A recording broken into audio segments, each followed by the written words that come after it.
ሰላም ጤና ይስጥልን የኢንሳይት ሚዲያ ቤተሰቦች እንደምን አላችሁ? የዕለቱን አጫጭር መረጃዎች ይዘን ቀርበናል። አብራችሁን ቆዩ።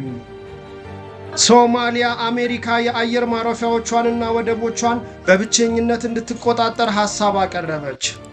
ሶማሊያ ስትራቴጂካዊ የአየር ማረፊያዎቿንና ወደቦቿን አሜሪካ በብቸኝነት እንድትቆጣጠር ሐሳብ ማቅረቧ ተገልጿል። የሶማሊያው ፕሬዝዳንት ሐሰን ሼክ መሐመድ ሐሳቡን ያቀረቡት ለዩናይትድ ስቴትሱ ፕሬዝዳንት ዶናልድ ትራምፕ በጻፉት ደብዳቤ መሆኑን ሮይተርስ ዘግቧል። መጋቢት 17 ቀን 2017 ዓ.ም በአንድ የአካባቢው ዲፕሎማት የተረጋገጠው ደብዳቤው ሶማሊያ አሜሪካ በብቸኝነት እንድትቆጣጠራቸው ሐሳብ ካቀረበችባቸው መካከል በባሊዶግሌ የሚገኘውን የአየር ማረፊያ ጨምሮ የበርበራና የቦሳሶ ወደቦችን እንደሚያካትት ይገልጻል። ደብዳቤው አክሎም ቦታዎቹ ስትራቴጂካዊ መሆናቸውን ጠቅሶ ሐሳቡ በቀጠናው የአሜሪካን ተሳትፎ ለማጠናከር ዕድል እንደሚፈጥር አመላክቷል። በተጨማሪም ለአሜሪካ ያልተቋረጠ ወታደራዊና ሎጂስቲካዊ መዳረሻን እንደሚያረጋግጥና በቀጠናው የውጭ ኃይሎች መሰረት እንዳይጥሉ እንደሚከላከል ተጠቁሟል። የከፍተኛ ትምህርት የመውጫ ፈተና ለመውሰድ የፋይዳ ዲጂታል መታወቂያ ቅድመ ሁኔታ ሆነ። ከሰኔ 2017 ዓ.ም ጀምሮ የከፍተኛ የትምህርት መውጫ ፈተና ለመውሰድ የፋይዳ ዲጂታል መታወቂያ ቅድመ ሁኔታ መቀመጡ ተገልጿል። የፋይዳ መታወቂያ ምዝገባ በሁሉም የመንግስት ከፍተኛ የትምህርት ተቋማት እንደሚከናወን ተገልጿል።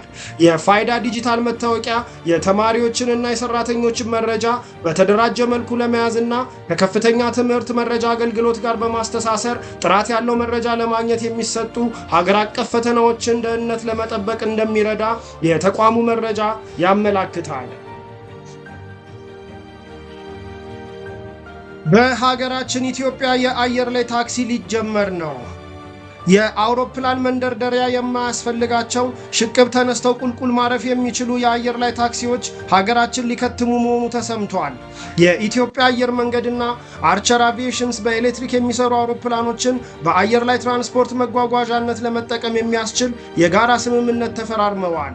ስምምነቱ ዘመኑ የደረሰበትን የትራንስፖርት አገልግሎት ከመስጠቱ በላይ ለአየር ንብረት መጠበቅ የራሱን የቻለ ትልቅ አስተዋጽኦ አለው ተብሏል።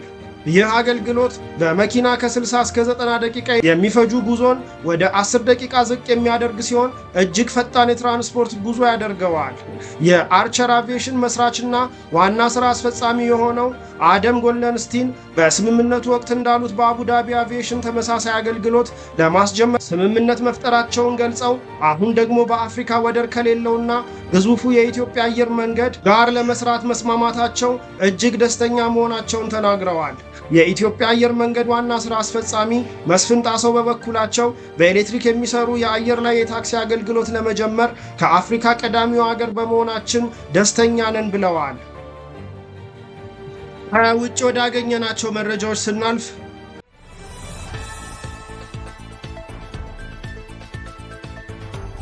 ትናንት በማይናማር በተከሰተው የመሬት መንቀጥቀጥ የተነሳ ከ1000 በላይ ሰዎች እንደሞቱ የተዘገበ ሲሆን አሁንም ፍለጋዎች ቀጥለዋል። የማይናማሩ የመሬት መንቀጥቀጥ ንዝረት ከተሰማባቸው ሀገራት መካከል ታይላንድ አንዷ ነበረች። በታይላንድ ባንኮክ መሬት መንቀጥቀጡ የተነሳ አንዲት እናት ልጇን በመንገድ ላይ መውለዷ ተዘግቧል።